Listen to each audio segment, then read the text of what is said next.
തമിഴ്നാട്ടിലെ കള്ളക്കുറിച്ചിയിൽ ഉത്സവത്തിനിടെ balloon cylinder പൊട്ടിത്തെറിച്ച് 3 മരണം. നിരവധി പേർക്ക് പരിക്കേറ്റെന്നാണ് റിപ്പോർട്ട്. മണലൂർപേട്ട നദി ഉത്സവത്തിനിടെയാണ് ആക്രമണം.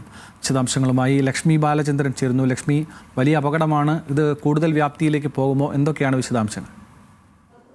തീർച്ചയായും ആനന്ദ് പറഞ്ഞ പോലെ വലിയ രീതിയിലുള്ളൊരു അപകടമാണ് ഉണ്ടായിരിക്കുന്നത്. തമിഴ്നാട്ടിലെ കള്ളക്കുറിച്ചി മണലൂർപേട്ടിൽ ഇന്ന് വൈകിട്ടോടെയാണ് അപകടമുണ്ടായത്. അതായത് പൊങ്കൽ ആഘോഷങ്ങൾക്ക് ശേഷമുള്ള പരമ്പരാഗത ഉത്സവത്തിന് വേണ്ടി, ഉത്സവം ആഘോഷിക്കുന്നതിന് വേണ്ടി, അതായത് ആറ്റുതിരുവിഴ ഉത്സവം എന്ന് പറയുന്ന ഉത്സവം ആഘോഷിക്കാനെത്തിയ ആളുകൾക്കിടയിലാണ് ഇത്തരത്തിലൊരു സ്ഫോടനം ഉണ്ടായിരിക്കുന്നത്. അതായത് ഈ ഉത്സവത്തിൻ്റെ ഭാഗമായി നൂറുകണക്കിന് ആളുകൾ ഈ ഒരു ആഞ്ജനേയ ക്ഷേത്രത്തിൽ എത്തിയിരുന്നു. അതുപോലെ തന്നെ നിരവധി കടകൾ ഉണ്ടായിരുന്നു. ഈ കടകളിലെ ബലൂണുകളിൽ വാതകം നിറയ്ക്കുന്ന സിലിണ്ടറുകൾ പൊട്ടിത്തെറിച്ചാണ് ഇത്തരത്തിൽ അപകടം ഉണ്ടായിരിക്കുന്നത്. നിലവിൽ 4 പേർ മരിച്ചു. അതായത് 3 പേരുടെ മരണം സ്ഥിരീകരിച്ചിട്ടുണ്ട്. ഒരാളുടെ നില അതീവ ഗുരുതരമായിരുന്നു. ആ ഒരാളും മരിച്ചു എന്നാണ് ഇപ്പോൾ അറിയാൻ കഴിയുന്ന വിവരം. അതുപോലെ തന്നെ 10 പേർ നിലവിൽ അതീവ ഗുരുതരാവസ്ഥയിൽ ഇപ്പോൾ സർക്കാർ ആശുപത്രിയിൽ ചികിത്സയിൽ തുടരുകയാണ്. ഇവരുടെ നിലയും അതീവ ഗുരുതരാവസ്ഥയിലാണ്.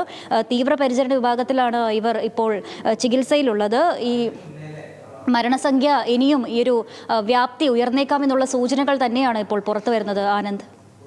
ശരി, ലക്ഷ്മി ബാലചന്ദ്രനാണ് വിവരങ്ങൾ നൽകിയത്.